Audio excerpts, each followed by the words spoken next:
It was the 27th day of the crew's chaotic journey. Their spaceship touched down in the middle of the Amazon rainforest, a sea of green stretching endlessly in every direction. This was not going to be an easy adventure. The jungle had its own rules, and the crew was about to learn them the hard way.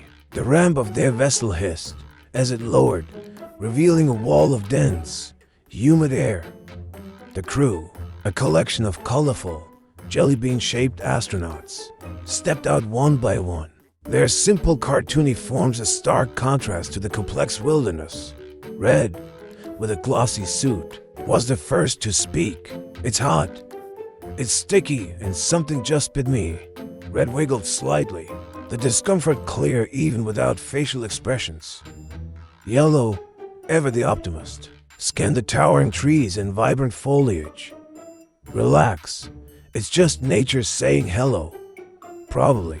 Blue, however, was already swatting at unseen insects buzzing around a large, reflective visor. "Yeah, except nature is buzzing, stinging, and trying to eat us alive." With a collective sigh, they began their march into the thick forest. The jungle was an overwhelming sensory experience. Vines, thick as ropes, hung down like snares, and strange, unidentifiable sounds echoed through the canopy, creating a chorus of the unknown. Green, walking cautiously, looked at the others. Did anyone pack bug spray? Purple, who always had a peculiar solution for everything, patted their side. "I brought ketchup. Does that count?"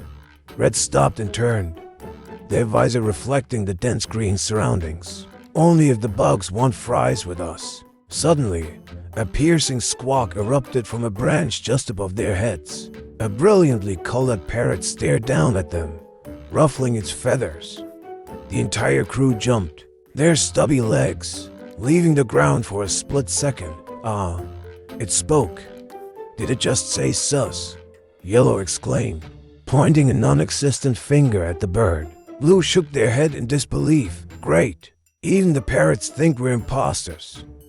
After what felt like an eternity of trekking through the undergrowth, they reached the banks of a wide, muddy river. A rickety rope bridge, swaying precariously in the gentle breeze, was their only path forward. The murky water below swirled with hidden dangers. Red, taking charge, pointed towards the bridge. "Okay, one at a time, nice and easy."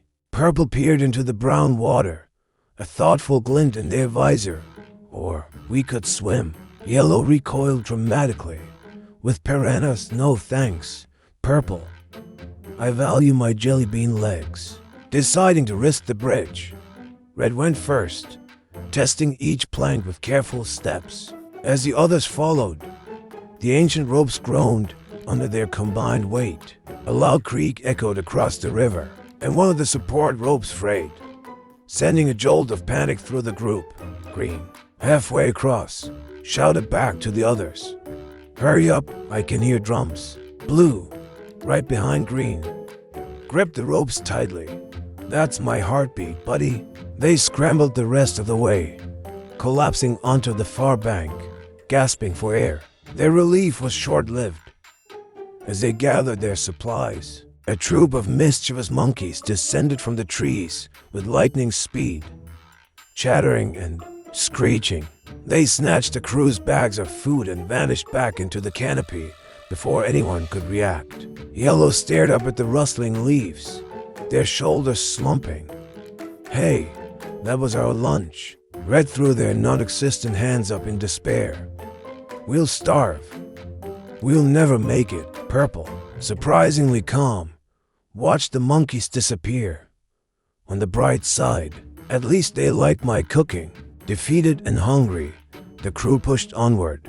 Just as their morale hit rock bottom, they stumbled out of the dense foliage and into a hidden clearing.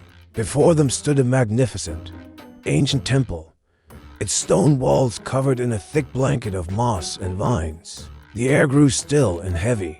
As they drew closer, they noticed intricate carvings adorning the structure. The symbols were alien, yet hauntingly familiar. One carving in particular made them all freeze. It was the unmistakable jelly bean-shaped silhouette of a crewmate. Blue stepped forward, their voice a hushed whisper. "Wait, is that us?" Green ran a hand over the cool, mossy stone. "Impossible. Unless we've been here before." Red's visor reflected the ominous carving, or worse. The jungle has always known about us. As the weight of their discovery settled, a deep, guttural roar echoed from the distance, so powerful it seemed to shake the very ground beneath their feet. The ancient temple vibrated, and loose stones crumbled from its highest points. The crew realized this was no ordinary expedition. The Amazon had mysteries they weren't ready to face, and they had just woken something up.